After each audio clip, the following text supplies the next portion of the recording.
As some of you might already be aware, this video did come out like 2 years ago. It is my first time seeing this. It popped up on my feed, and given the whole situation with Diddy and all these celebrities getting caught up in this weird circle of doing crazy shit, I figured I'd watch it and see what, maybe we can get like an inside take of what goes on in the minds of these people when they do what they do.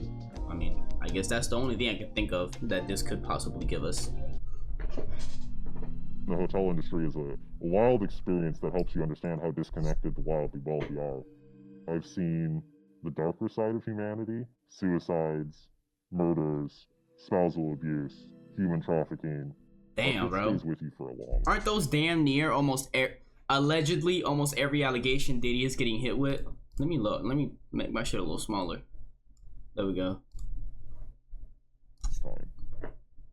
One weekend, a large group of around 60-ish people, they wanted to purchase out the entire hotel so they could just turn it into a giant orgy. Oh my god. The cost about property was upwards of $250,000 for 2 nights at a time.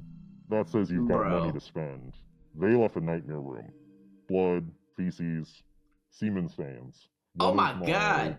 Bro, what I don't understand is if you have this much money, why are you spending it on shit like this?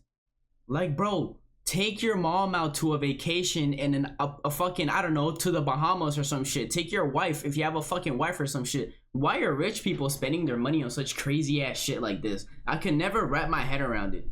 Like, you gotta really be a twisted individual before you even got all that money. You have had to had some sort of like craziness in your mind that made you want to do this shit once you got all that money, because it doesn't make any sense to me, man. Came up and was like, I've got a black light, I'm curious.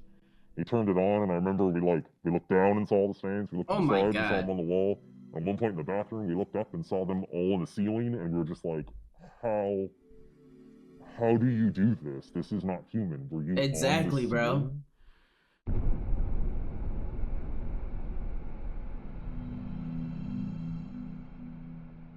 I worked as an operations manager for around 10 plus years.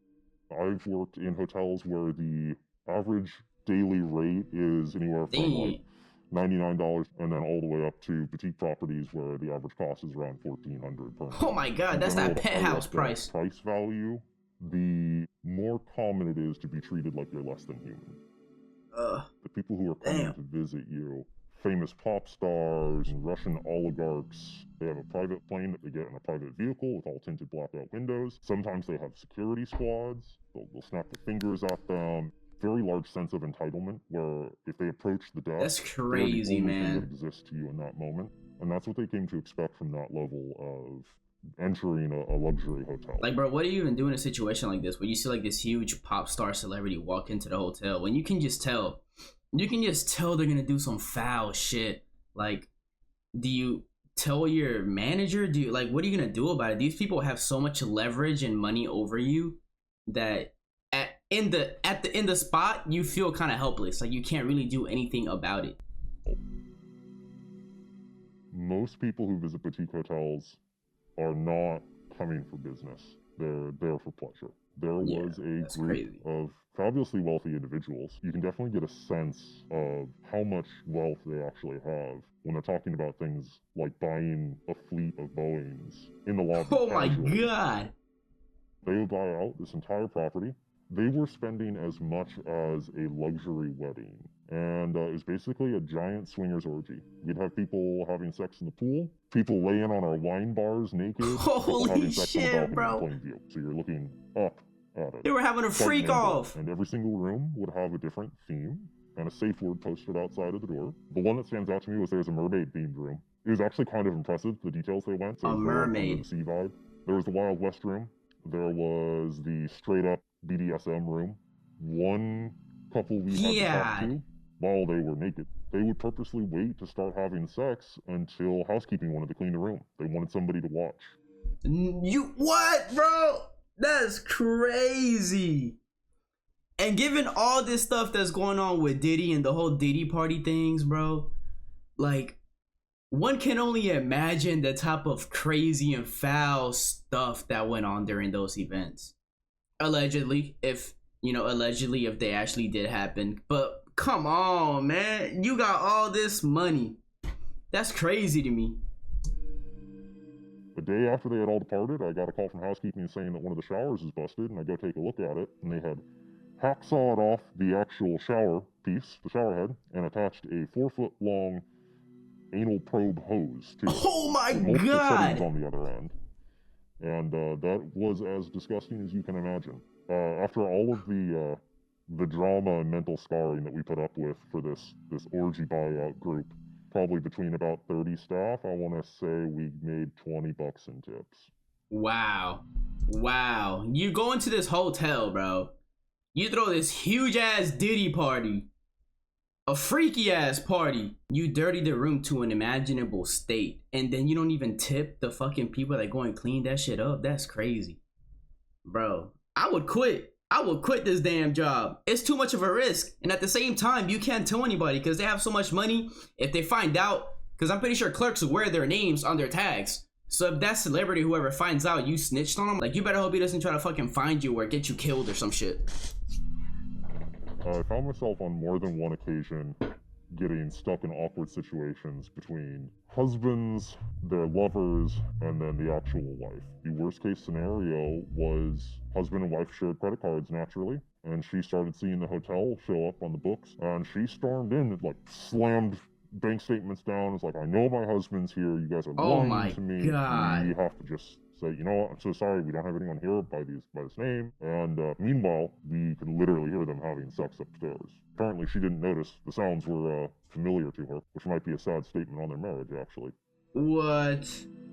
She could hear that? The problem with working with the fabulously wealthy is that they often assume that the staff is there at their beck and call regardless of what the request is. It was really common for the high rollers to approach attractive staff members and essentially just ask them, hey, if I pay you X amount of dollars, will you meet me in my room later tonight and fuck my brains out? That's a quote from someone, sadly.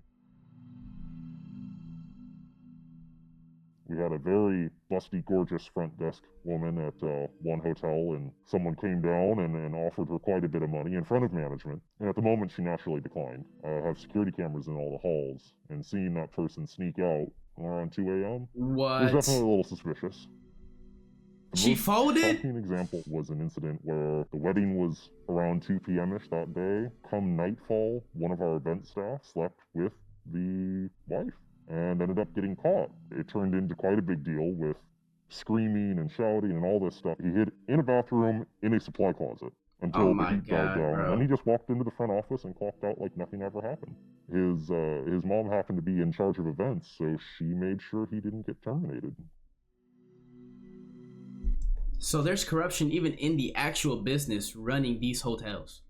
That is it's like there's no way out of it. It's like there's no safety net when it comes to, like, I guess, an industry like this, because the customers are crooked, the management's crooked, damn fucking HR might just be crooked as well. Like, bro, what do? You can't do nothing but just leave and get a new job. Literally nothing. And if there's no other jobs available in your area, you're stuck there.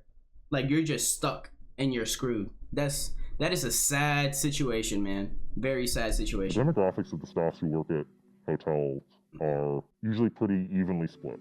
If you're an attractive white person who speaks English quite well, you're probably going to be reservations, front desk, something visual. If you're not of that ethnicity, just because they have an accent and that might not present well to your guests, your most likely bet is that you're going to get placed in housekeeping. If you're working at a decent property, you could probably get $10 to $15 an hour as a front desk host. If you're housekeeping, you're maybe getting 9 to 10.